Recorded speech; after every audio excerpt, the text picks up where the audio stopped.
पिछले कुछ समय से काफी कंसल्टेशंस भी बोर्ड की चल रही हैं, स्थानीय लोगों के साथ भी और यात्रियों के साथ तरफ से भी काफी फीडबैक आ रहे हैं कि किस तरीके से और बेहतर सुविधाएं दी जा रही हैं। तो एक इम्पॉर्टेंट सुझाव जो आया था वो ये था कि हेलीकॉप्टर सेवाएं जो बोर्ड के द्वारा चलाई जा रही हैं उसके अंदर सीनियर सिटीजन और दिव्यांग कैटेगरी के लिए एक स्पेशल कोटा रहना चाहिए, एक डेडिकेटेड कोटा रहना चाहिए, जो आज के समय पे ऑनलाइन जो हमारी वेबसाइट से बुकिंग्स होती है उसमें उपलब्ध नहीं है। जबकि जो करंट काउंटर है, प्रायोरिटी काउंटर है, वहां पर तो दिया जाता है उनको प्रेफरेंस, लेकिन अगर आप वेबसाइट से बुक करना चाहें तो आपके पास एक प्रायोरिटी कोटा नहीं है, जैसा कि शायद IRCTC या अन्य वेबसाइट्स पे रहता है। तो उसी दिशा में आगे बढ़ते हुए मुझे खुशी है बताते हुए कि हमारी टीम ने उस जो चीज को हम काफी देर से कोशिश कर रहे थे उसको आज हासिल किया है। और कल सुबह 1 फरवरी से जो हमारी बुकिंग्स वेबसाइट पे अवेलेबल होंगी उसके अंदर हेलीकॉप्टर सर्विसेज में एक विशेष कोटा हमारे सीनियर सिटीजन्स और स्पेशली एबल्ड कैटेगरीज दिव्यांग जन के लिए रहेगा। और चूंकि बुकिंग्स आप सब लोग जानते हैं कि 60 दिन पहले ओपन होती हैं, तो कल फरवरी में जो अप्रैल की बुकिंग्स है उसका जो है कोटा अवेलेबल होगा। और अप्रैल से आप जो सभी लोग हैं जो सीनियर सिटीजन्स हैं वो अपनी बुकिंग्स कर सकते हैं, कल सुबह से मतलब बुकिंग्स कर सकते हैं अप्रैल की विंडो के लिए। और यही जो कोटा है दिव्यांग कैटेगरीज के लिए भी अवेलेबल रहेगा। और पिछले 3 महीने से शायद आप लोग जानते होंगे कि बैटरी कार बुकिंग्स में ये कोटा रिलीज किया जा चुका था और अक्टूबर से ये कोटा लाइव है और काफी अच्छा रिस्पांस हमें मिला है दोनों सीनियर सिटीजन्स और दिव्यांग कैटेगरी से कि उनको काफी सहूलियत मिली है ऑनलाइन बुकिंग्स हासिल करने के लिए। तो इसी तर्ज पर आगे बढ़ते हुए आज हेलीकॉप्टर सेवाओं के लिए इस कोटे को रिलीज किया जा रहा है, जिससे हम समझते हैं कि यात्रा अनुभव इन कैटेगरी ऑफ पिलग्रिम्स के लिए काफी बेहतर रहेगा। उसके अलावा जो एक इम्पॉर्टेंट चीज चल रही थी जो बोर्ड की तरफ से काफी देर से शुरू भी की जा चुकी है और उसकी संख्या में भी वृद्धि की गई है, वो है बोर्ड की लंगर सेवा। और जैसा हम जानते हैं कि पिछले 2 साल में 2 लंगर सेवाएं बोर्ड के द्वारा एड ऑन की गई हैं, एक थी भैरव जी पर और दूसरी थी अर्धकुंवारी में। और आज के समय में हम देखते हैं कि आज पीक सीजन है तो तकरीबन 5 से 7 हजार श्रद्धालु इसका लाभ ले रहे हैं। और अगर हम मार्च या अप्रैल या नवरात्रि के पीक सीजन की तरफ जाते हैं तो तकरीबन 10 से 12 हजार यात्री लंगर सेवा का लाभ लेते हैं। उसके अंदर दाल चावल की जो एक बेसिक मिनिमम जो उपलब्ध हमारी तरफ से आइटम कराई जा रही थी सुबह 7 बजे से रात को 12 बजे तक, उसको अपग्रेड करते हुए अब बोर्ड ने ये निर्णय लिया है कि जो यहाँ की एक स्थानीय आइटम भी है कड़ी चावल, उसको इसके अंदर शामिल किया गया है। तो अर्धकुंवारी और भैरव जी के भोजनालय पे पिछली 14 तारीख मकर संक्रांति के दिन से इसकी शुरुआत की गई है।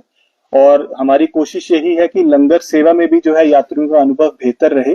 और हम उम्मीद करते हैं कि जो यात्रियों का फीडबैक रहेगा उसको देखते हुए हम आगे भी कैसे लंगर सेवाओं में वृद्धि कर सकते हैं, बेहतरी कर सकते हैं, उस पे काम करेंगे।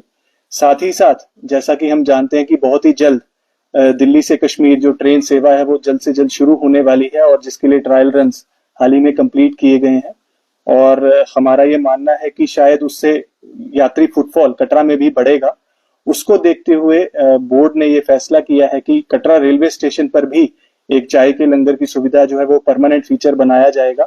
पहले ट्रायल बेसिस पर हमने कुछ समय के लिए सेवा शुरू की थी, लेकिन अब ये फैसला किया गया है कि ये परमानेंट फीचर रहेगा, और आगे आने वाले समय में रेल से आने वाले जितने भी यात्री हैं उनको जो है चाय की सुविधा बोर्ड के द्वारा रेलवे स्टेशन पर भी उपलब्ध कराई जाएगी। तीसरी एक इम्पॉर्टेंट यात्री फैसिलिटी है हमारी हवन पूजन, और जैसा आप जानते हैं कि यज्ञशाला का उद्घाटन पिछले 6 महीने पहले माननीय अध्यक्ष महोदय द्वारा भवन पर किया गया था, और उसके बाद से हवन की सुविधा जो है यात्रियों को बड़े आसानी से उपलब्ध हो पा रही है। और हमारी वेबसाइट के अलावा करंट काउंटर पर भी बुकिंग से लोग इस सुविधा का आनंद ले रहे हैं,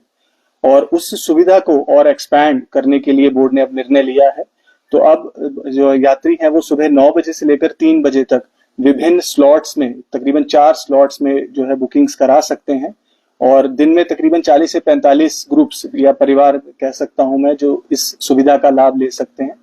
और यात्रियों का ये फीडबैक था कि शायद अभी तक लंगर सेवा 5 के ग्रुप के लिए अवेलेबल थी, तो 2 लोगों के लिए भी अगर कोई कपल इस सुविधा का लाभ लेना चाहे तो उसके लिए भी एक स्पेशल कैटेगरी बनाने की जरूरत है। तो बोर्ड ने उसके अंदर भी एक स्पेशल कैटेगरी फॉर 2 पीपल, 2 लोगों के लिए एक स्पेशल कैटेगरी जो है वो इंट्रोड्यूस की है, और वो सुविधा भी हमारी वेबसाइट से अवेलेबल है। भवन के अलावा अर्धकुंवारी यज्ञशाला के अंदर भी हवन सुविधा को इंट्रोड्यूस किया गया है, ताकि कुछ लोग अगर वो भवन पे उस सुविधा का लाभ नहीं ले पाते हैं तो अर्धकुंवारी की यज्ञशाला में भी हमारी पुजारी विंग जो है यात्रियों को हवन की सुविधा अवेलेबल करा रही है। और ये फैसिलिटी भी रिसेंटली इंट्रोड्यूस की गई है, और आगे आने वाली नवरात्रि में इसको भी उसी तर्ज पर एक्सपैंड किया जाएगा जिस तरीके से भवन पर यह सुविधा उपलब्ध रहती है।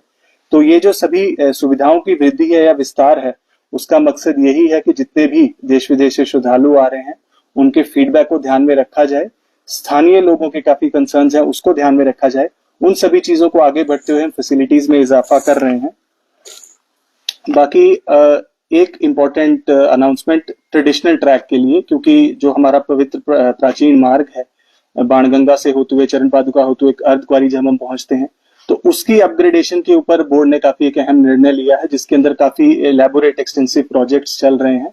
और हमारी जो टारगेट हमने रखा है कि आने वाली चैत्र नवरात्रि तक इसको हम कंप्लीट करें अगले 2 महीनों में,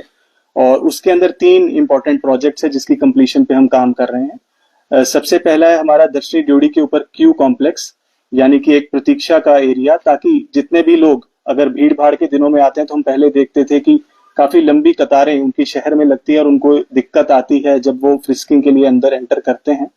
तो उसके लिए वहां पर एक 2 मंजिली इमारत का काम जो है हमारा कंप्लीशन के काफी नजदीक हम हैं, और अगले 1.5 महीने में हम उसको कंप्लीट करेंगे, जिससे तकरीबन 1500 यात्री किसी भी मौसम में